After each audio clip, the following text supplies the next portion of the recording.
T G കഴിഞ്ഞ ദിവസം ഈ ആശുതോഷ് എന്ന് പറഞ്ഞൊരാൾ ഹിന്ദി ടെലിവിഷൻ അവതാരകനൊക്കെ ആയിരുന്നു. ആശുതോഷ് മുമ്പ് പിന്നെ നമ്മുടെ കേജ്രിവാളിന്റെ പാർട്ടിയിൽ സ്ഥാപനത്തിന്റെ സ്ഥാപക അംഗമായിട്ടൊക്കെ ഉണ്ടായിരുന്നു. വലിയ തമ്പുരാനായിരുന്നു ഒരു കാലത്ത് ഹിന്ദിയില്.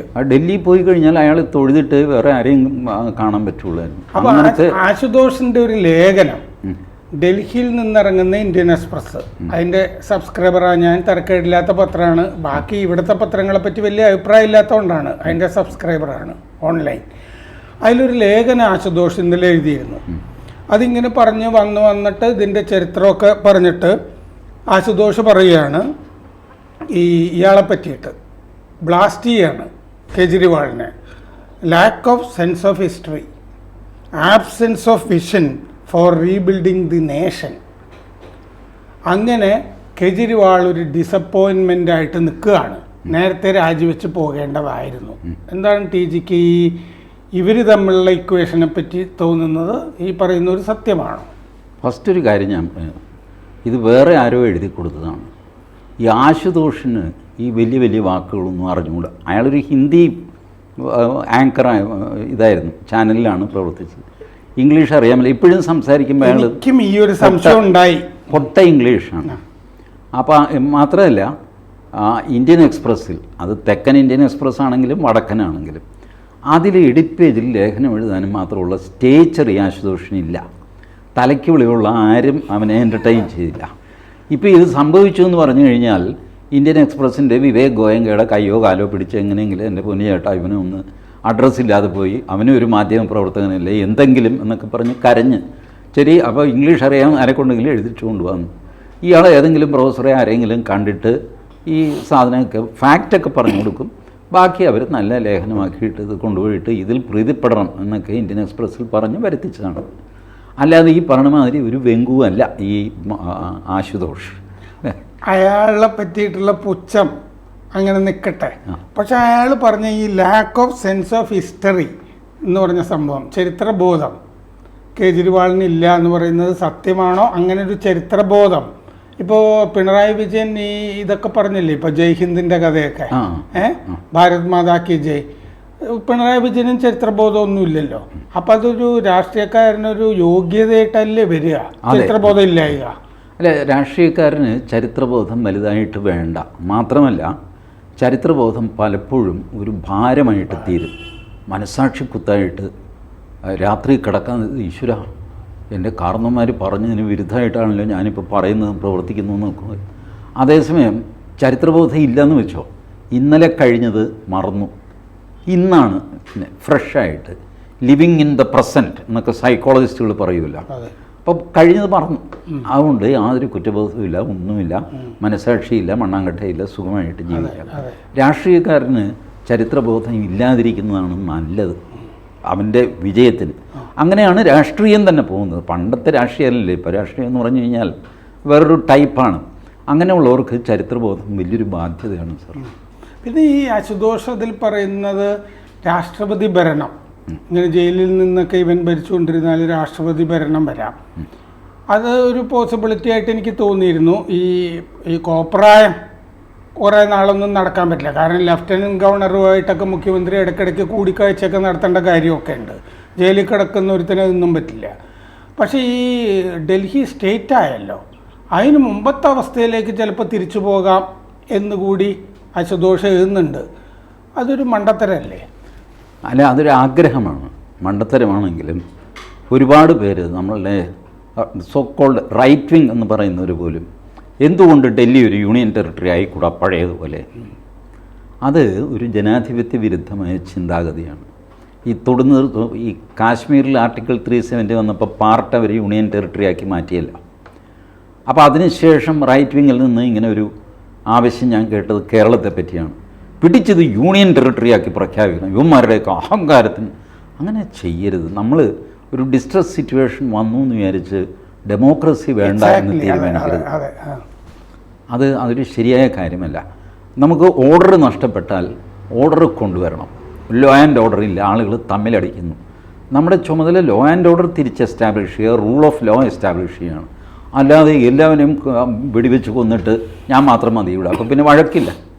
നമ്മൾ രണ്ടുപേരും മാത്രമേ ഉള്ളൂ, എത്ര വഴക്കിടും, സമാധാനമാകും. അങ്ങനെയല്ല സമാധാനം സ്ഥാപിക്കുന്നത്. അതുകൊണ്ട് യൂണിയൻ ടെറിട്ടറി ഒന്നും അതിൻ്റെ ഒരു സൊല്യൂഷനല്ല. മാത്രമല്ല, ഡൽഹിക്ക് പൂർണ്ണ സംസ്ഥാന ബഹുമതി കൊടുക്കണം എന്നൊരു കാലത്ത് ആവശ്യപ്പെട്ടത് ഈ ജനസംഘവും BJP ഒക്കെയാണ്. പിന്നെ അത് പ്രായോഗികമല്ല എന്ന് കണ്ടിട്ട് മെല്ലെ അവർ പിന്മാറി. ഡൽഹിയുടെ പ്രത്യേകതയുണ്ടല്ലോ, നിറച്ച എംബസിയാണ്, ധാരാളം വിദേശ എംബസികളുണ്ടല്ലോ. ഈ എംബസികൾ പലതും 5, 8, 10, 12 ഏക്കറാണ്. അപ്പോൾ അമേരിക്കൻ എംബസി എന്ന് പറഞ്ഞു കഴിഞ്ഞാൽ അമേരിക്കയുടെ 12 ഏക്കർ എടുത്തിട്ട് ഇന്ത്യയിൽ കൊണ്ടുവന്ന് വെച്ചു എന്നാണ് സങ്കല്പം അതിൻ്റെ. It is their territory. അവിടെ കയറാൻ പെർമിഷൻ വേണം.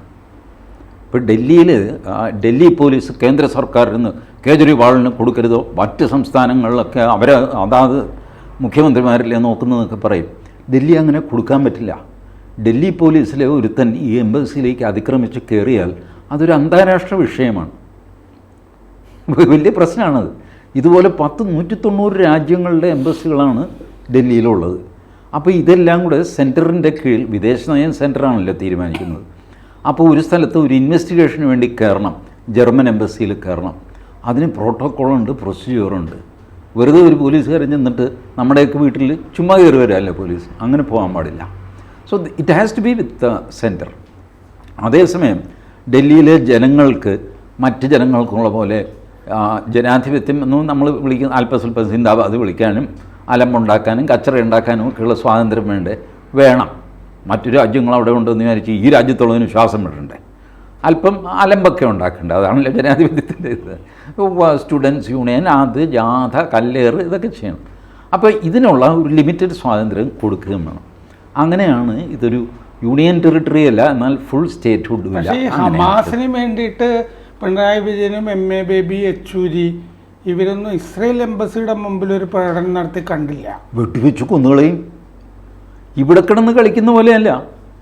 ഇവർ ഈ പണ്ട് നെൽസൺ മണ്ടേലയെ തുറന്നു വിടണമെന്ന് പറഞ്ഞ് പോസ്റ്റ് ഓഫീസിന് മുമ്പിൽ സമരം ചെയ്തു. എൻ്റെ സുഹൃത്ത് CR നീലകണ്ഠൻ എന്നോട് പറഞ്ഞത്. പോസ്റ്റ്മാൻ ഞെട്ടിപ്പോയി, നെൽസൺ മണ്ടേലെ തുറന്നു വിടുക. പുള്ളി പറഞ്ഞു, ഞാനിവിടെ ആരെയും പിടിച്ചു വെച്ചിട്ടില്ല. നെൽസൺ മണ്ടേലെ തുറന്നു വിടുറോ? ഇയാളെന്ത് ചെയ്യും? പേടിച്ചു പോയി പോസ്റ്റ്മാൻ.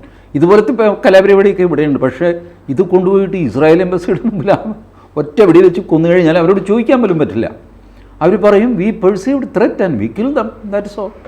ഇപ്പോൾ നമ്മുടെ ഐലൻഡിൽ സാർ നോക്ക്, നേവി അവരുടെ മതിലിൽ എഴുതി വെച്ചിട്ടുണ്ട്, ഇത് ക്രോസ് ചെയ്ത് കഴിഞ്ഞാൽ ഏത് നിമിഷവും നിങ്ങൾ വെടിവെച്ച് വീഴ്ത്തപ്പെടാം. മലയാളത്തിൽ എഴുതിയിരിക്കുകയാണ്, ഇംഗ്ലീഷിലുമുണ്ട്, മലയാളത്തിൽ എഴുതിയിട്ടുണ്ട്. വെടിവെച്ച് കൊല്ലും. ഇതാണ് ഇന്ത്യൻ നേവി നമ്മുടെ ഇവിടെ അയൽവക്കത്ത് ഐലൻഡിൽ. So this is a situation. അതുകൊണ്ട് ഇവിടെ ഈ കിടന്ന് കാണിക്കുന്ന സർക്കസ് അവിടെ പോയി കാണിക്കാൻ പറ്റില്ല.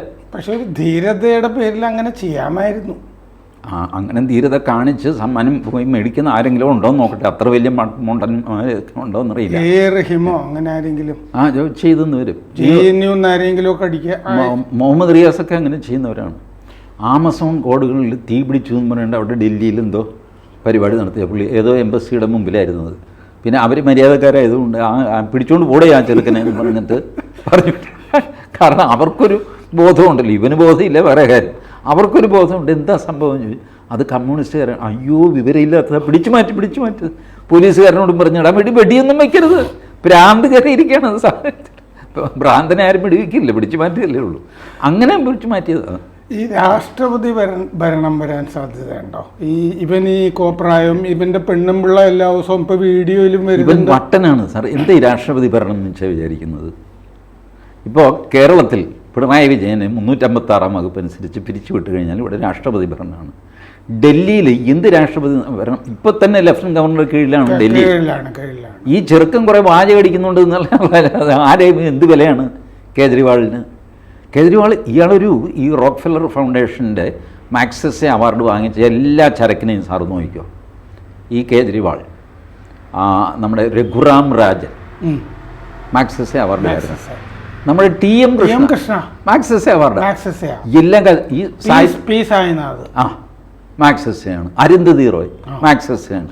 ഈ മാക്സസെ അവർ റോക്ക്ഫെല്ലർ ഫൗണ്ടേഷൻ്റെ സ്പോൺസർഷിപ്പാണ്. എന്നിട്ട് ബാക്കി അവരുടെ ആ നരേറ്റീവ് നടത്താനായിട്ട് അവരിവിടെ കുറേ യൂസ്ഫുൾ ഇഡിയറ്റ്സിനെ സൃഷ്ടിക്കും. അങ്ങനെ സൃഷ്ടിച്ച യൂസ്ഫുൾ ഇഡിയറ്റ്സിൽ ഒരാളാണ് TM കൃഷ്ണ. ഒരാൾ അരവിന്ദ് കേജ്രിവാൾ. സാറേ ലോജിക്ക് നോക്ക്. ഞാൻ നോക്കിയിട്ടുണ്ട്. അതിൽ കെ ശൈലജ എന്താണാവോ കൂട്ടാന്ന് വിചാരിച്ചത്. കൂടെ ഇവർ സമ്മതിച്ചില്ല. ഇവരിതെന്തോ വലിയ സാധനമാണ്. ഇവർക്ക് ഈ ആരുടെ കയ്യിലെ കരുവാണ് തങ്ങൾ എന്ന് മാർക്സിസ്റ്റ് പാർട്ടിക്ക് നിശ്ചയമില്ല. പലപ്പോഴും അവരുടെ അജണ്ട അവർ വിചാരിക്കുന്ന കമ്മ്യൂണിസ്റ്റ് അജണ്ടയാണ്. അതങ്ങനെ അല്ല, ജോർജ് സോറോസിൻ്റെ അജണ്ടയാണ്. അയാൾ വീഡിയോ ഇറക്കിയതാണ് ഇവർ 6 മാസം കഴിയുമ്പോൾ എടുത്ത് പറയുന്നത്. മലയാളത്തിലെ മാധ്യമങ്ങളും സാറ് നോക്കിക്കോ, they are running Rockefeller agenda, sorrows agenda, Ford foundation agenda. But thing is they are blissfully unaware of that they are running this agenda. ഇയാളുടെ കയ്യിലെ കരുവാണ് ഞാനെന്നും മനസ്സിലാക്കാനുള്ള ബുദ്ധി എനിക്ക് വേണ്ടേ, അതുപോലും ഇല്ല. സോറോസിന്റെ ആ മറ്റേ മ്യൂണിക്കിലെ പ്രസംഗവും ആ ദാവോസിലെ പ്രസംഗവും അതിന്റെ ഡിറ്റോയാണ് ഇവിടെ ഈ മാർക്സിസ്റ്റുകളുടെ പ്രസംഗം. കാരണം മോദി പോകണം, കശ്മീർ സ്വതന്ത്രമാവണം, മുസ്ലിം മറ്റേ പ്രീണനം തുടരണം, ഇങ്ങനെയൊക്കെയാണ്. പക്ഷെ അയാൾ സമ്മതിച്ചു. 94-ാമത്തെ വയസ്സിൽ ഇടറി നടന്ന് മൈക്കിന് മുമ്പിൽ വന്നിട്ട് ഞാൻ മോദിയെ താഴെ ഇറക്കാനായിട്ട് $1 billion exclusively for removing Modi from India എന്ന് പറയണമെങ്കിൽ അയാളുടെ കൺവിക്ഷൻ എത്രയാണെന്ന് ആലോചിച്ചു. അതെന്താണെന്ന് വെച്ചാൽ എനിക്ക് തോന്നുന്നത് ഈ ജസ്വിറ്റുകൾ ഉണ്ടായിരുന്നില്ലേ ഗോവയിലൊക്കെ പെർസിക്യൂഷൻ നടത്തിയിരുന്നേ, മതവിചാരണമൊക്കെ, ആ കൺവിക്ഷനും സമാനമല്ലേ? അതെ അതെ അതെ അതെ. അല്ല, ഇവരുടെ പ്രധാന പ്രശ്നം ഇവിടെ ഒന്ന്, ഭാരതം ഛിന്ന ഭിന്നമായിട്ട് ചെറുതെറിച്ച് പോകുമെന്ന് ഇവർ പ്രതീക്ഷിച്ചിരുന്നു. അതിങ്ങനെ അദാനിയുടെ തകർച്ച വരുമ്പോൾ ഹിൻഡൻബർഗ് അയാള് സൊറോസ് മറ്റേ മ്യൂണിക് പ്രസംഗത്തിൽ പറഞ്ഞതാ, ആ ഹിൻഡൻബർഗ് റിപ്പോർട്ടിന്റെ പിന്നിൽ തന്നെ സൊറോസ് ആണെന്ന് സംശയിക്കേണ്ടിയിരിക്കുന്നു. പക്ഷേ അത് വന്നു കഴിഞ്ഞപ്പോൾ ഉടനെ മോദി തകരും, ജനാധിപത്യം വരുന്നയാൾ പ്രസംഗിച്ചു. അത് ക്ലിക്ക് ചെയ്യാതെ ആയി കഴിഞ്ഞപ്പോൾ സുപ്രീം കോടതിയിൽ അത് ക്ലിക്ക് ചെയ്തില്ല ഹിൻഡൻബർഗ്. അടുത്ത സാധനം കൊണ്ടുവന്നു, OCCRP. സാറ് ശ്രദ്ധിച്ചിരുന്നോ? എന്താ അത്? Organisation of critical cases association of journalist. നീണ്ട ഒരു സാധനം. അതാ ത്രിലോചൻ ശാസ്ത്രിയുടേതും ഡെമോക്രാറ്റിക് റിഫോംസ് അസോസിയേഷൻ, ഇതൊക്കെ ഫ്രോഡ് സംഘടനകളാണ്. OCCRPയുടെ റിപ്പോർട്ടുമായിട്ട് പ്രശാന്ത് ഭൂഷൺ കോടതിയിൽ വന്നു. അപ്പോൾ കോടതി ചോദിച്ചു, ഇതാരുടെ റിപ്പോർട്ട്? ആ OCCRP. അവരെ ഫണ്ട് ചെയ്യുന്നത് ആര്? അത് ഫണ്ടിങ് ഒക്കെ ഇങ്ങനെ പറഞ്ഞു. ശരി, അവർക്ക് ഈ ഡാറ്റ കിട്ടിയത് എവിടെ? അത് ഇന്ത്യയിലെ ഒരു NGO എന്ന്. ആ NGOയുടെ ഡയറക്ടർ ആര്? പ്രശാന്ത് ഭൂഷൺ. സുപ്രീം കോടതിയിൽ നടന്നതാണ്. എന്നിട്ട് ഇത് ഫയൽ ചെയ്തിരിക്കുന്നത് 3rd ഇയർ LLB പഠിക്കുന്ന ഒരു പെൺകുട്ടിയാണ്, സ്റ്റുഡൻറ്റ്. സുപ്രീം കോടതി പ്രശാന്ത് ഭൂഷണോട് ചോദിച്ചു, ഈ പെറ്റീഷൻ ആരാണ്? She is A 3rd year student. We understand. ഈ 3rd ഇയർ സ്റ്റുഡൻറ്റ് ഇത്ര വലിയ സ്റ്റഡി, 3rd ഇയർ LLBക്ക് പഠിക്കുന്ന ഒരു പെൺകുട്ടി ഇത്ര ഡീപ്പായിട്ട് ഇത്ര ഇൻഫർമേഷനൊക്കെ കളക്ട് ചെയ്ത് ഇങ്ങനെയൊക്കെ കൊണ്ടുവന്നത്, ഇറ്റ് ഇസ് അൺബിലീവബിൾ. അല്ല, അവർക്ക് വേണ്ടി ഞാൻ വാദിക്കുകയല്ലേ? നിങ്ങളായിരിക്കും വാദിക്കുന്നത്, പക്ഷേ പോയിൻ്റൊക്കെ റേസ് ചെയ്തിരിക്കുന്നത് പെറ്റീഷനാണല്ലോ. പെറ്റീഷണർ എനിക്ക് കേസ് അറിയാമെന്നും എനിക്ക് ബോധ്യമുണ്ടെന്നും ഒക്കെ പറഞ്ഞിട്ട് ഒരു സത്യവാങ്മൂലം വയ്ക്കും. അല്ലാതെ എനിക്ക് വേണ്ടി ഒരു കേസ് ഉണ്ടാക്കി ഫയൽ ചെയ്യാൻ പ്രശാന്ത് ഭൂഷണെ ഏൽപ്പിച്ചു എന്ന് പറഞ്ഞാലല്ല സത്യവാങ്മൂലം. എനിക്കറിയാം, ഐ ആം അഗ്രീവ്ഡ് എന്ന് പറഞ്ഞിട്ടാണ് പെറ്റീഷൻ. ബട്ട് എനിക്ക് കോടതിയിൽ പ്രസൻറ്റ് ചെയ്യാനായിട്ട് ഞാൻ പ്രശാന്ത് ഭൂഷൻ്റെ സഹായം തേടുന്നു. ഇതാണല്ലോ കോടതിയിലെ ഒരു ചട്ടം. അപ്പോൾ കോടതി പറഞ്ഞു, ഇതിനർത്ഥം ഈ പെൺകുട്ടിക്ക് ഇതെല്ലാം അറിഞ്ഞിരിക്കണം എന്നാണല്ലോ. വാദിക്കാൻ നിങ്ങൾ വന്നു, സമ്മതിച്ചു. പ്രശാന്ത് ഭൂഷൺ മെല്ലെ ഡിഫെൻസീവിലായി. ഇപ്പുറത്തുനിന്ന് കേന്ദ്ര സർക്കാർ വിവരം പുറത്തുവിട്ടു, ഇയാളുടെ ഇൻസ്റ്റിറ്റ്യൂട്ട് അവർക്ക് കൊടുക്കുക, അവരിത് 26 പേർക്ക് കൊടുക്കുക, അവർ 12 എക്സ്പേർട്സിന് ഇത് കൊടുക്കുക, അവരിത് കൺസോൾട്ടേറ്റ് ചെയ്ത് റിപ്പോർട്ട് ഇറക്കുക. ആ ഇറക്കുന്നത് ജനീവ എന്നായിരിക്കും. ഈ 12 പേരിരിക്കുന്നു മറ്റ് 12 രാജ്യങ്ങളിൽ, അവർക്ക് ഫീഡ് ചെയ്ത് ഒരു വേറെ. ഇതിൻ്റെ എല്ലാം കറങ്ങി തിരിഞ്ഞ് ഈ പ്രശാന്ത് ഭൂഷൻ്റെ ഇൻസ്റ്റിറ്റ്യൂട്ടിൽ വരുന്നു. This was A clear cut conspiracy against Modi administration. പിന്നെ ആ കേസുകളിൽ ഇപ്പോൾ OCCRP മിണ്ടുന്നില്ല, ഹിൻഡൻബർഗ് മിണ്ടുന്നില്ല, ഫോർ ദാറ്റ് മാറ്റർ അദാനി പോലും മിണ്ടുന്നില്ല. ഇപ്പം കേജ്രിവാളായിട്ട് മാറി. കാരണം കേജ്രിവാൾ ഇതിൻ്റെ ഒരു കിങ് പിന്നാണ് ഈ നരേറ്റീവിൻ്റെ. ആ, ഇപ്പം കേജ്രിവാൾ കസ്റ്റഡിയിലായി കഴിഞ്ഞപ്പോൾ ഇവർക്ക് എന്താ ചെയ്യേണ്ടത്? പച്ചക്കള്ളമല്ലേ സാർ പറയുന്നത്? കേജ്രിവാൾ EDയുടെ കസ്റ്റഡിയിൽ നിന്ന് മെസ്സേജ് അയച്ചു, വികാരഭരിതമായിട്ട് അയാളുടെ ഭാര്യ വികാരഭരിതയായിട്ട് പറയുന്നു. 2 ഓർഡറിലും ഡേറ്റും ഇല്ല, ഒപ്പുമില്ല, സീലില്ല. Let them show the photocopy of the order. കാരണം ഇത് നേരത്തെ തയ്യാറാക്കി വെച്ചു. ഈ സാധനം എന്നെ അവർ പിടിച്ചുകൊണ്ട് പോയി കഴിഞ്ഞാൽ ഇന്ന സാധനങ്ങളൊക്കെ റിലീസ് ചെയ്യണമെന്ന് പറഞ്ഞു. പക്ഷേ ഇതിൽ സീലോ സംഗതി വെച്ച് കഴിഞ്ഞാൽ പിടിക്കപ്പെടും. നിങ്ങൾ ഇ ഡിയുടെ കസ്റ്റഡിയിൽ ഇപ്പം തന്നെ ഇ ഡി അന്വേഷണം തുടങ്ങിയിട്ടുണ്ട്. ഇന്ന് പൊതു താല്പര്യ ഹർജി വന്നിട്ടുണ്ട്. ഈ ഓർഡർ എന്നൊക്കെ പറഞ്ഞ് തട്ടിപ്പ് പറയുന്നു, ജയിലിൽ നിന്ന് ഈ പരിപാടി വരും. കേജ്രിവാളിനെ നീക്കണമെന്ന് പറഞ്ഞിട്ട് പൊതു താല്പര്യ ഹർജിയുണ്ട്, ഡൽഹി ഹൈക്കോടതിയിലുണ്ട്. അതിലൊരു പൊസിഷൻ എടുക്കേണ്ടി വരും. കാരണം എന്താണെന്ന് വെച്ചാൽ ഈ അറസ്റ്റിലായ മുഖ്യമന്ത്രി സാധാരണഗതിയിൽ ബോധമുള്ള ഇപ്പം ജയലളിതയും സോറനും ലാലും ഒക്കെ രാജിവെച്ചിട്ടാണല്ലോ ജയിലിൽ കഴിയുന്നത്. ഇയാൾ അങ്ങനെ ചെയ്യുന്നില്ല, ധീരനാണെന്ന് സ്ഥാപിക്കാനുള്ള പരിപാടിയാണ്. അപ്പോൾ അതുകൊണ്ട് ഒരു പൊസിഷൻ കോടതിയിൽ എടുക്കേണ്ടി വരും തോന്നുന്നു അല്ലേ? മുഖ്യമന്ത്രി ജയിലിൽ കിടന്ന് ഓർഡറൊക്കെ ഇടാമോ, ജയിലിൽ കിടന്ന് ഭരണം പറ്റുമോ എന്നുള്ള കാര്യത്തിൽ.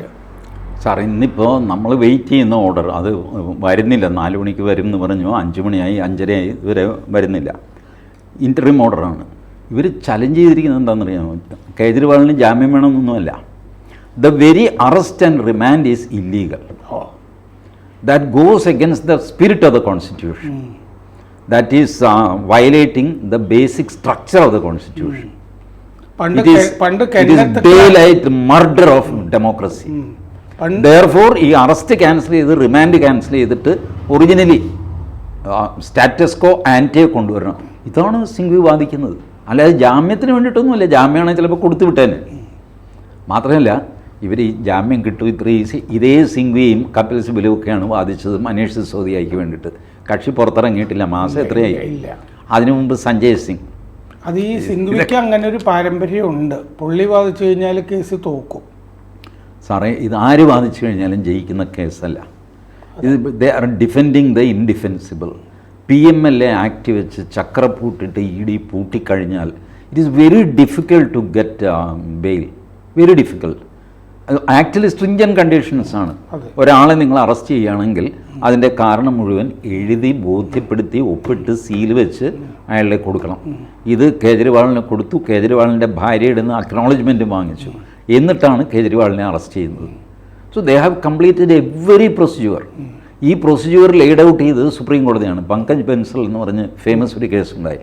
ബിക്കോസ് ഈ ഫൈനാൻഷ്യൽ ഫ്രോഡ് ആയതുകൊണ്ട് you have to establish everything through records. വെറുതെ ഒരുത്തം പറഞ്ഞു അയാൾ കാശുമായിട്ട് പോകുന്നു ഞാൻ കണ്ടു കിട്ടും. രാജ്യവിരുദ്ധ പ്രവർത്തനമാണല്ലോ. ക്രിമിനൽ കേസിൽ ഇതൊക്കെ പറ്റും. ബട്ട് ഈ ഫൈനാൻഷ്യൽ ഫ്രോഡ് കേസിൽ പ്രത്യേകിച്ച് EDയുടെ PMLA ആക്ട് ഓൾമോസ്റ്റ് എല്ലാവരും അതിന് ഡ്രാക്കോണിയൻ ആക്ട് അതിൻ്റെ പ്രൊവിഷൻസ് അത്ര സ്ട്രോങ് ആണ്. അതുകൊണ്ട് അതിൻ്റെ പ്രൊസീജിയേഴ്സും അത്ര സ്ട്രോങ് ആണ്. ഇത് മുഴുവൻ കംപ്ലീറ്റ് ചെയ്തിട്ടാണ് ഈ കേജ്രിവാളിനെ പൂട്ടിയിരിക്കുന്നത്. അതുകൊണ്ട് സിംഗ്വിയുടെ കുറ്റമൊന്നുമല്ല. It is very difficult to get bail. ഈ സിംഗ്വിക്ക് പകരം പ്രശാന്ത് ഭൂഷൺ ആയിരുന്നെങ്കിലോ വക്കീലായിട്ട്? No, it is impossible. It's difficult. കാരണം ചരിത്രത്തിൽ ഇന്ന് വരെ ED അറസ്റ്റ് ചെയ്ത ഒരാൾ ഈസി ആയിട്ട് ബെയിൽ വാങ്ങിച്ച് പോന്നിട്ടില്ല. അല്ല, പ്രശാന്ത് ഭൂഷൻ്റെ പേര് ഞാൻ പറഞ്ഞത് കേജ്രിവാൾ പുറത്താക്കിയ ഒരാളല്ലേ? പ്രശാന്ത് ഭൂഷണെ പുറത്താക്കി ഈ ലേഖനം എഴുതിയ കക്ഷി ഇവന് പിണങ്ങി ഇറങ്ങിയാൽ ഇവൻ വിചാരിച്ചത് ഈ ആശുതോഷ് വിചാരിച്ച് ഞാൻ ബ്ലാ ബ്ലാ ബ്ലാ എന്ന് ഹിന്ദിയിലൊക്കെ അടിക്കുന്നുണ്ട്, ഞാൻ ജനാധിപത്യം സംരക്ഷിക്കണം. വല്ലാത്തൊരു ഈ പെട്ടെന്ന് ഈ ഉണ്ടിരിക്കുന്ന ആർക്ക് വിളി തോന്നി എന്ന് പറയുന്ന പോലെ ചിലർക്ക് ഈ ജനാധിപത്യം സംരക്ഷിക്കാനായിട്ട് തോന്നും. അങ്ങനെ തോന്നി ഇറങ്ങി വഴിയാധാരമായ ചെറുക്കനാണിത്. ഇവൻ നേരെ ചൊവ്വ ആ ഹിന്ദി ചാനലും കണ്ട് കഴിഞ്ഞിരുന്നതാണ്. മാസശമ്പളമൊക്കെ ഉണ്ടായിരുന്നു, അതിലത്യാവശ്യം ജനാധിപത്യമൊക്കെ ഉണ്ട്, അത് വെച്ച് ജീവിച്ചാൽ മതിയായിരുന്നു. ഇല്ല, അതങ്ങോട്ട് ഞാൻ മുഖ്യമന്ത്രിയാകും എന്നൊക്കെ പറഞ്ഞിറങ്ങി. മറ്റേതും സമ്മതിക്കുക. ആപ്പ് സാറേ, ആപ്പ് ജനാധിപത്യത്തിൻ്റെ കടലാണ്. പക്ഷെ അവിടെ കഴിയണമെന്നുണ്ടെങ്കിൽ ഒരു ഏകാധിപതി തൊഴുതേ കഴിയാൻ പറ്റുള്ളൂ. അത് അരവിന്ദ് കെജ്രിവാളാണ്. പ്രശാന്ത് ഭൂഷണെ പുറത്താക്കി. നമ്മളുടെ മറ്റേ പുള്ളിയില്ലേ, മഹാത്മാഗാന്ധി, യോഗേന്ദ്ര യാദവ്, ഈ ഷോളൊക്കെ ഇങ്ങനെ വെച്ച് താടിയൊക്കെ വെച്ചിട്ട് പുള്ളി വലിയ തത്വജ്ഞാനിയാണ്. സോക്രട്ടീസ് മഹാത്മാഗാന്ധിയെ പോലെ പുള്ളി തത്വജ്ഞാനിയാണ് പുള്ളി. എന്തെങ്കിലും നമ്മൾ ചേട്ടാ ആലപ്പുഴയ്ക്ക് പോകാനുള്ള വഴി, ആലപ്പുഴ എന്ന് പറഞ്ഞാൽ തിരുവിതാംകൂറിൻ്റെ തെക്കേ അറ്റത്ത് ആലപ്പുഴയ്ക്കൊരു ചരിത്രമുണ്ട്, ആലപ്പുഴയ്ക്കൊരു സംസ്കാരമുണ്ട്, ആലപ്പുഴ ഒരു ഭാവമാണ്, താളമാണ്, ലയമാണ്, രാഗമാണ്. ഇതാണ് യോഗേന്ദ്രൻ. എൻ്റെ ദൈവമേ, എത്ര എണ്ണത്തെയാണ് നമ്മൾ സഹിക്കുന്നതെന്നറിയാം. ഈ അവനെ കൈക്കലില്ലാതെ അവനെ പുറത്തു വിട്ടു. പിന്നെ ഒരു കവി ഉണ്ടായിരുന്നു, അയാളുടെ പേര് എനിക്ക് ഉണ്ടായിരുന്നു, അയാളിപ്പോ കാണുന്നില്ല. നല്ല പാട്ടുകാരൻ. അയാൾ കണക്ക് പിന്നെ BJP പോകും, അത് വേറൊരു പ്രാന്താണ്. ബട്ട് ആൾ നല്ല കവിയാണ് കേട്ടോ, ഹാസ്യ കവിയാണ്, നല്ല തമാശയൊക്കെ പറയും. പേരിപ്പം എൻ്റെ നാക്കിലിരിക്കുന്നു, പുറത്ത് വരുന്നില്ല. ഇവരൊക്കെ ഇവൻ പുറത്താക്കി. എന്നിട്ടാണ് ജനാധിപത്യം എന്ന് പറയുന്നത്. സകല മനുഷ്യ ഇവൻ പുറത്താക്കിയ അത്രയും ആൾക്കാരെ ബാക്കി പാർട്ടി പുറത്താക്കിയിട്ടില്ല. സാർ BJP നോക്കി, BJP ആരെങ്കിലും പുറത്താക്കി? രാജിവെച്ച് പോയവരൊക്കെ ഉണ്ട്. പുറത്താക്കിയത് സാർ കേട്ടിട്ടുണ്ടോ? ഇല്ല. പുറത്താക്കണമെങ്കിൽ ആദ്യം പുറത്താക്കേണ്ടത് ആ സുബ്രഹ്മണ്യൻ സ്വാമിയാണ്. പിന്നെ എന്തൊക്കെയോ അങ്ങേര് മോദിക്കെതിരെ പുറത്താക്കിയിട്ടില്ല. ഈ സ്റ്റിൽ ഇൻസൈഡ്. നമ്മുടെ ശത്രുഘ്നൻ സിൻഹ പോയിട്ട് TMCയുടെ കാൻഡിഡേറ്റായി. ടെക്നിക്കലി ഇപ്പോഴും BJP പുള്ളിയെ പുറത്താക്കിയിട്ടില്ല. പുള്ളി ഇറങ്ങിപ്പോയി TMCയിൽ കയറിയിട്ട് അവിടെ പോയി സ്ഥാനാർത്ഥിയൊക്കെ ആക്കി. മോദി ഞാൻ ആരെയും പുറത്താക്കുന്നില്ല. ആരാ എന്താ? ഇതല്ലേ സാർ ജനാധിപത്യം. പക്ഷെ RSSൽ പറയുമല്ലോ, അടിച്ചു പുറത്താക്കുകയല്ല ഞങ്ങളുടെ നയം, അടിച്ചകത്താക്കുകയാണെന്ന്. സത്യമാണ്, സത്യം. RSSൻ്റെ നയം ഇത് തന്നെ ഏകദേശം BJPയിലും അതുപോലെയാണ്. ഒരു കാര്യത്തിന് ആരെയും പുറത്താക്കാറൊന്നുമില്ല. ഇത്രയും അഭിപ്രായ സ്വാതന്ത്ര്യ സംഗതിയുള്ള, എന്നാൽ അങ്ങേരെ വിളിക്കുന്നത് ഫാസിസ്റ്റ് എന്ന്. ജനാധിപത്യവാദി പിണറായി വിജയനാണ് പോലും. എന്താ ചെയ്യുക? ഈ രാഷ്ട്രപതി ഭരണത്തിന് വലിയ സാധ്യതയുണ്ടോ ഇന്നത്തെ അവസ്ഥയിൽ? ഇല്ല, ഇല്ല. അതിലൊരു പൊസിഷൻ എടുക്കണ്ടേ? ഈ മുഖ്യമന്ത്രി ജയിലിൽ കിടക്കുന്നുണ്ട്. അതിപ്പോൾ ഹൈക്കോടതി തീരുമാനിച്ചോളൂ. ഈ കുറേയൊക്കെ ഇപ്പോൾ സർക്കാർ ചെയ്യുന്നത് ഏതായാലും കോടതി കയറി വരികയാണ് നമ്മുടെ പറമ്പിലേക്ക്, ലെജിസ്ലേച്ചറിൻ്റെ പറമ്പിലേക്ക്. സെപ്പറേഷൻ ഓഫ് പവേഴ്സ് ഇപ്പോൾ ഏകദേശം ഇല്ലാതെയായില്ല. Chief justice Chandrachud can encroach in to anyone's powers എന്ന്. Legislature is nothing, executive is zero. ഇതൊക്കെയാണ് അദ്ദേഹത്തിൻ്റെ പലപ്പോഴും ഉള്ള പറച്ചിലും ഭാവവും ചില ജഡ്ജ്മെൻറ്റ്സും ഒക്കെ. അപ്പോൾ സർക്കാരും കൺവീനിയൻ്റ്ലി ഇത് കോടതിക്ക് അങ്ങ് വിടും. ഇത് ചെളിയായില്ല, കോടതി തീരുമാനിക്കും. ഈ ആദ്യത്തെ വ്യാജ ഓർഡർ ഉണ്ടല്ലോ കേജ്രിവാളിൻ്റെ, ദൗർലഭ്യം പരിഹരിക്കും, അതാ ആദിഷി മർലേന ആണ് അതിന് വന്നേ. അത് കഴിഞ്ഞിട്ട് സുനിത തന്നെ ടേക്ക് ഓവർ ചെയ്തു എന്ന് തോന്നുന്നു. ഞാൻ പറഞ്ഞോളാം, ഒരേകാധിപതിയുടെ ഭാര്യയാണല്ലോ, അവരെ ഏറ്റെടുത്തു എന്ന് തോന്നുന്നു ബാക്കി കാര്യങ്ങൾ. ഈ സുനിതയുടെ ഭാവി എന്താവുന്നാന്ന് തോന്നുന്നത്? അത് വേറൊരു ആബ്രി ആവുമോ? ഒരു അധികാര തർക്കത്തിൻ്റെ ലക്ഷണം കാണുന്നുണ്ട്. ഈ കഴിഞ്ഞ 2 ദിവസമായിട്ട് ഈ അതിഷി മർലേന ഷൈൻ ചെയ്തു വരുന്നു. അങ്ങനെ വിട്ടു കഴിഞ്ഞാൽ ഇവള് കയറി ആളായി കളയും. അപ്പോൾ സുനിത കേജ്രിവാൾ തന്നെ രംഗത്തിറങ്ങി. അതിഷി ഇനിയിപ്പോൾ എങ്ങനെ തിരിച്ചടിക്കും എന്നുള്ളത് അറിയില്ല. ഫൈനലി വന്നിട്ട് ഭർത്താവ് ഭാര്യയ്ക്ക് തന്നെ ചാർജ് കൊടുക്കും, മുഖ്യമന്ത്രിയുടെ ചാർജ്.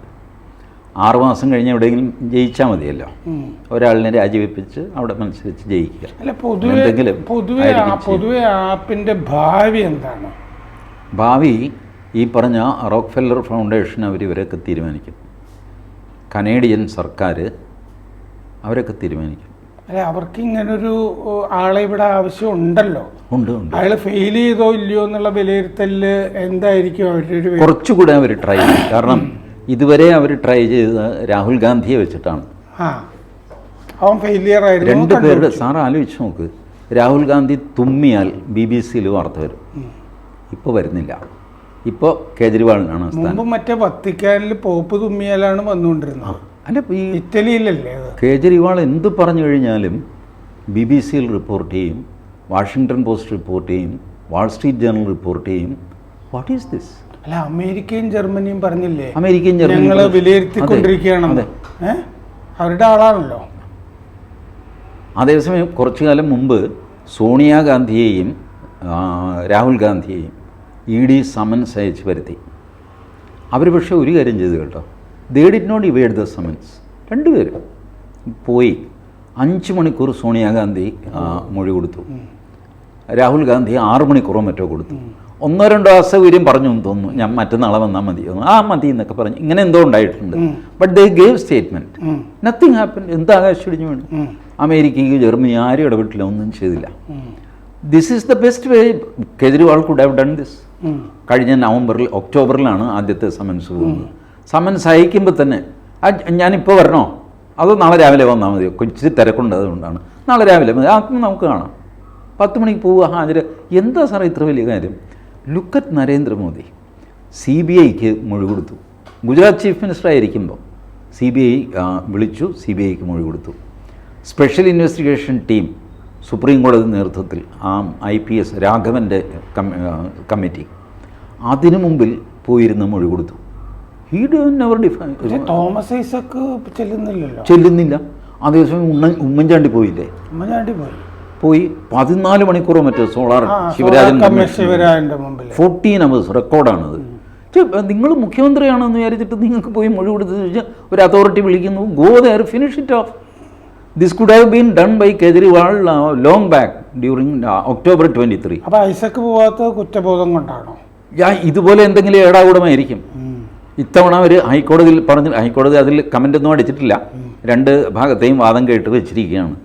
അതിൽ ED പറഞ്ഞു ഇങ്ങനെ പോയി കഴിഞ്ഞാൽ ഇയാളെ അറസ്റ്റ് ചെയ്യേണ്ടി വരും. പോവില്ല എന്നൊരു നിർബന്ധമാണ്, വാശിയാണ്. ഈ കേജ്രിവാളിൻ്റെ അറസ്റ്റിന് മുമ്പ് അഭിപ്രായ സർവേകളിൽ ഡൽഹി 7 ലോക്സഭാ സീറ്റും BJPക്ക് കിട്ടുന്നു വന്നിരുന്നു. ഈ ആപ്പിന് പൂജ്യമായിരിക്കുന്നു. അതിൽ വല്ല മാറ്റവും വരാൻ സാധ്യത? മാറ്റം വരുന്നെങ്കിൽ വരട്ടെ. I M lease bothered about that. ഒരു കാര്യം ഞാൻ, ഇന്ത്യ ഭരിക്കാൻ വേണ്ടത് 272 സീറ്റാണ്. അത് നരേന്ദ്രമോദിക്ക് കിട്ടില്ല എന്നൊരു വാദം ഇവർക്ക് ആർക്കെങ്കിലും ഉണ്ടോ? അതില്ലല്ലോ. ഗോൺ. പിന്നെ 272 മുകളിൽ എത്രയായാലെന്താ? ഇപ്പം 407, 370 സീറ്റെന്ന് നിങ്ങൾ പറഞ്ഞു, 369 ആ 69 ഉള്ളൂ. കൂടാ കഴിഞ്ഞില്ല. ജയിച്ച nothing succeeds like success. Once തെരഞ്ഞെടുപ്പിൽ സാറ് ജയിച്ചു, 2 വോട്ടിനാണ് ഞാൻ തോറ്റു. ഞാൻ എൻ്റെ കഥ കഴിഞ്ഞു. 2 വോട്ടിനാണ് 3 വോട്ട്. അതുകൊണ്ട് എന്താ പകുതി MLA ആകുമോ താൻ? ഒന്നുമില്ല. ജയിച്ചത് സാറാണ്, ഇത് കഴിഞ്ഞു. സാറ് ആഘോഷിക്കുന്നത്, സാറ് മന്ത്രിയാകും. എനിക്ക് വായും പൊളിച്ചിരിക്കാം.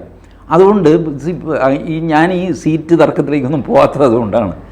ഫാക്ട് റിമെയിൻസ്, 272 താഴെ മോദി പോകും എന്ന് പറയാൻ ധൈര്യമുള്ള ഒരു പൊളിറ്റീഷ്യനുണ്ട്. പറഞ്ഞോട്ടെ, ചുമ്മാ അങ്ങോട്ട് പറഞ്ഞാലും അതിന് സബ്സ്റ്റാൻഷിയേറ്റ് ചെയ്യണം. Due to following reasons you are not going to get majority. Remaining, I am remaining റെട്ടറിക്കാണെന്ന് വെച്ചോ, 370 470 എന്നൊക്കെ പറഞ്ഞത് തിരഞ്ഞെടുപ്പിലെ റെട്ടറിക്കാണ്. ബട്ട് ഈ ഒരു സത്യം ആർക്കും നിഷേധിക്കാൻ പറ്റില്ല. ഭൂരിപക്ഷം മോദിക്ക് തന്നെയായിരിക്കും. അതിൽ താഴെ അങ്ങനെ പോകാൻ പോകുന്നില്ല. പിന്നെ ഇവരെന്ത് ചെയ്യുന്നതാണ്? കേജ്രിവാളിൻ്റെ ഭാവി ഈ ഫൗണ്ടേഷനും ഖലിസ്ഥാനികളോ ഒക്കെ നിശ്ചയിച്ചോളുന്നാണല്ലോ അതെ. BJPക്ക് നിശ്ചയിക്കാൻ പറ്റില്ലേ? നിശ്ചയിക്കേണ്ട കാര്യമില്ല സാർ. അവർ ഉപേക്ഷിക്കും. അവരിപ്പോൾ രാഹുൽ ഗാന്ധിയെ ഉപേക്ഷിച്ചു. സാർ നോക്കും, ഭാരത് ജോഡോ ന്യായ യാത്ര ഫെയിലായതോടെ അവർ രാഹുൽ ഗാന്ധിയെ ഉപേക്ഷിച്ചു. എന്നിട്ടാണ് ഈ നോർത്ത് സൗത്ത് ഇത് തുടങ്ങിയത്. കേജ്രിവാളിനെ കേന്ദ്രീകരിച്ച് ഇവിടെ വെറുതെ TM കൃഷ്ണ പൊടിയും തട്ടിക്കിടന്ന ആൾ, 10 കൊല്ലം മദ്രാസ് മ്യൂസിക് അക്കാഡമിയിൽ പാടാതെ നടന്ന ചെറുക്കൻ സംഗീത കലാനിധി കൊടുത്തവനെ ലിഫ്റ്റ് ചെയ്ത് വിട്ടു. ബിക്കോസ് മോദി അവിടെ പോയിട്ട് സൗത്ത് ഇന്ത്യയിൽ ഒരു സർജിക്കൽ സ്ട്രൈക്ക് നടത്തി. ഒന്ന് ഈ രാമേശ്വരത്തെ പുള്ളിയുടെ പ്രകടനം, ശ്രീരംഗത്തെ പ്രകടനം, പിന്നെ മറ്റേ രാമൻ്റെ ഒരു പാട്ടിന് പുള്ളി താളമൊക്കെ പിടിച്ച് ഇരുന്നത്. അതിനു മുമ്പ് സെങ്കോൽ കൊണ്ടുവന്നത്, അത് പൂജിച്ച് വെക്കാനായിട്ട് വന്ന സന്യാസിമാർ, അവര് നോൺ ബ്രാഹ്മിൻസ് ആയിരുന്നു. ബ്രാഹ്മണിക്കൽ ഹെഗമണിയാണെന്ന് പറയാൻ ശ്രമിച്ചു. അതുകൂടാതെ അയോധ്യയിലെ പ്രാണപ്രതിഷ്ഠ, അവിടെ രാമാനന്ദി സമ്പ്രദായത്തിലെ സന്യാസിമാർ, അവർ പിന്നോക്ക വിഭാഗമാണ്. ചുരുക്കി പറഞ്ഞു കഴിഞ്ഞാൽ ഈ DMK ഉണ്ടാക്കി കൊണ്ടുവന്ന നരേറ്റീവിന് ഇൻഡയറക്ട്ലി അത് പൊളിച്ച് കയ്യിൽ കൊടുത്തു. They were left with nothing. അതുകൊണ്ട് they made a peace truce with TM Krishna. ഇവനെ വെച്ചിട്ട് ബ്രാഹ്മണരെ അറ്റാക്ക് ചെയ്യുക. സാർ, 1% താഴെയാണ് സാർ തമിഴ്നാട്ടിൽ ബ്രാഹ്മണർ. എന്ത് ദ്രോഹം ചെയ്തു എന്നാണ്. ബട്ട് പ്രൊമിനൻ്റ് ആൾക്കാരുണ്ട് അവരുടെ കൂടെ, നമ്മുടെ ഇൻക്ലൂഡിങ് നമ്മളുടെ CP രാമസ്വാമി അയ്യർ. CP രാമസ്വാമി അയ്യർ ക്രൂരനോ എന്തും ആയിക്കോട്ടെ, ബുദ്ധിശൂന്യൻ എന്നാരും പറയില്ല. എമിനൻ്റ് ആൾക്കാരവരുടെ കൂടെയുണ്ട്. TN Seshan, Subramanian Swamy, Jayaram Ramesh, Manishankar Iyer, Jayanti Natarajan, S Gurumurthy. You name brilliant brains. They may be from Congress or BJP or anything. ബുദ്ധിയുള്ളവനാണ് അവൻ.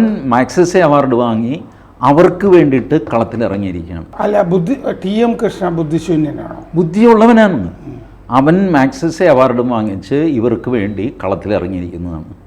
ഈ മദ്രാസ് മ്യൂസിക് അക്കാഡമിയുടെ തലവനാരാ സാർ എൻ മുരളിയാ, ബ്രദർ ഓഫ് ഹിന്ദു കുടുംബം, എൻ റാമിന്റെ.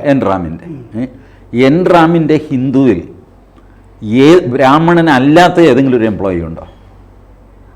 കന്നിമൊഴി അവിടെ എംപ്ലോയി ആയിരുന്നു, may be for brief period. Subramanian സ്വാമിയുടെ മകൾ അവിടെ എംപ്ലോയി ആണ്, മുസ്ലിമിനെ കല്യാണം കഴിച്ചത്. But still originally she's a Brahmin. അവരുടെ ഹിന്ദുവിൻ്റെ ക്യാൻറ്റീൻ വെജിറ്റേറിയൻ ക്യാൻറ്റീനാണ്, പ്യുവർ വെജിറ്റേറിയൻ, മുട്ട പോലും കയറ്റില്ല അവിടെ. എന്നിട്ട് എഡിറ്റോറിയൽ വരും ബീഫ് തിന്നണമെന്നും പറഞ്ഞു. ഇതാണ് എൻ റാമിൻ്റെ ആ എൻ റാമിൻ്റെ അനിയൻ എൻ മുരളി. ഇവരൊക്കെ ഈ ഗാങ്ങിൻ്റെ ആൾക്കാരാണ്. വിളിക്കുന്നു മോനെ. ഈ മ്യൂസിക് അക്കാഡമി ഭരണസമിതി ഉണ്ടല്ലോ മുരളിയുടെ, മൊത്തം ബ്രാഹ്മണരാ. അതെ, 3 ബ്രാഹ്മൺ ഫാമിലിയാണ് അവർ മ്യൂസിക് അക്കാഡമി നടത്തിക്കൊണ്ട് പോകുന്നത്. അവരുടെ എന്തൊക്കെ സാറ് 110 സംഗീത സഭയാണ് മാർഗഴി മാസത്തിൽ ചെന്നൈയിൽ. സാറിന് എക്സൽ ഷീറ്റിൽ കിട്ടും. സാറിന് ഇപ്പോൾ ഒരു സഞ്ജയ് സുബ്രഹ്മണ്യത്തിൻ്റെ കച്ചേരി എവിടെയുണ്ടെന്ന് നോക്കുമ്പോൾ ഇന്ന സ്ഥലത്താണ്, ഇത്ര മണിക്കാണ്. സാറ് നേരെ വണ്ടി എടുത്ത് അവിടെ പോവുക. Everything is there. Violin, mridangam, tabla, ആര് ഒക്കെ പക്കവാദ്യം, എനി കോമ്പിനേഷൻ ഈസ് പോസിബിൾ. ഇത്രയൊക്കെ ഉണ്ട്. മദ്രാസ് മ്യൂസിക് അക്കാഡമി പഴയൊരു മ്യൂസിക് അക്കാഡമി ആയതുകൊണ്ട് അതിൻ്റെ ആ ഒരു ആഢ്യത്വം നമ്മൾ ഈ JNU മഹാരാജാസ് കോളേജിൻ്റെ ഇല്ലേ, ഇതുപോലത്തെ ഒരു സ്വകാര്യ അഹങ്കാരമാണ് ഈ Madras Music academy. Nothing beyond that. എനിക്കറിയാം സാറ് മഹാരാജാസ് കോളേജിൻ്റെ പ്രോഡക്റ്റ് ആയിരിക്കും ഒരു പക്ഷേ നിങ്ങളുടെ ആ ഒരു കൂട്ടായ്മയുടെ ഒരു എന്താ പറയുക, അഹങ്കാരം എന്നാണ് അതിന് പറയുക. അതാണ് ഈ മഹാരാജകീയം. അല്ലാതെ എന്താ സെൻറ്റ് ആൽബർട്ട്സ് കോളേജ് അല്ല, Sacred Heart College, Saint Albert's College ഒരു കോളേജല്ലേ? അവിടെയൊക്കെ അധ്യാപകരില്ലായിരുന്നു. അവിടെയൊക്കെ പഠിച്ചിറങ്ങിയ ഒരു വിദ്യാർത്ഥികൾ അവരൊക്കെ പോക്കണമില്ലാതെ പോയോ? നിങ്ങൾ കുറേ പേര് മാത്രമാണോ മഹാന്മാരായത്? അങ്ങനെയൊന്നുമല്ല, അവിടെയൊക്കെ നല്ല ആൾക്കാരുണ്ടായത്. ഇതുപോലെയാണ് ഈ മദ്രാസ് മ്യൂസിക് അക്കാഡമി ഒരു prestigious institution. That I agree. Maharaja's College ഒരു പ്രസ്റ്റീജിയസ് ഇൻസ്റ്റിറ്റ്യൂഷനാണ്. ട്രിവാൻഡ്രത്ത് യൂണിവേഴ്സിറ്റി കോളേജ് ഒക്കെ പ്രസ്റ്റീജിയസ് ഇൻസ്റ്റിറ്റ്യൂഷനാണ്. പാലക്കാട് വിക്ടോറിയ കോളേജ് എന്നൊക്കെ പറയുന്ന പോലെ. ഈ പ്രസ്റ്റീജ് ഇവരുടെ ഈ സ്വകാര്യ കുത്തകളുടെ കയ്യിൽ കിടന്ന് ആദ്യമൊക്കെ ഇത് നന്നായിട്ട് നടന്നുകൊണ്ടിരുന്നു. പിന്നെ ഈ വക താല്പര്യങ്ങളൊക്കെ വന്നു. അവസാനമായിട്ടൊരു ചോദ്യം, ആരാണ് നല്ല പാട്ടുകാരൻ? കേജ്രിവാളാണോ TM കൃഷ്ണയാണോ? കേജ്രിവാളാണ്. എന്തുകൊണ്ട്? യജമാനു വേണ്ടി പാട്ട് പാടാൻ മിടുക്കൻ അവനാണ് കൃഷ്ണയേക്കാൾ. കൃഷ്ണ ഒരല്പം പൊട്ടനാണ്. കേജ്രിവാൾ പാട്ട് പാടുകയാണോ കുരയ്ക്കുകയാണോ? അല്ല, അയാളുടെ ശബ്ദം യജമാനന് ഇഷ്ടപ്പെടുന്നുണ്ട്. അതുകൊണ്ട് യജമാനൻ കൂടുതൽ അയാളെ പ്രൊട്ടക്റ്റ് ചെയ്യുന്നുണ്ട്. കാരണം ഈ സംഗീതം എന്ന് പറയുന്നത് ഒരു സബ്ജക്റ്റീവും കൂടെയാണ്. സാറിൻ്റെ ശബ്ദം എനിക്ക് ഇഷ്ടപ്പെടുക, സാറ് യേശുദാസിനേക്കാൾ വലിയ പാട്ടുകാരനാണെന്ന് ഞാൻ പറയും. അപ്പോൾ കേജ്രിവാളിനെ സംബന്ധിച്ചോളം അദ്ദേഹത്തിൻ്റെ യജമാനന്മാർക്ക് he is catering to their taste, which TM Krishna has not acquired. He may acquire later on, but ഇപ്പോൾ ഒന്നാം സ്ഥാനത്ത് നിൽക്കുന്നത് കേജ്രിവാളാണ്. കൂടുതൽ വാർത്തകളും വിശേഷങ്ങളും നിങ്ങളിലേക്ക് എത്താൻ ABC മലയാളം സബ്സ്ക്രൈബ് ചെയ്യുക, ബെൽ ബട്ടണും അമർത്തുക.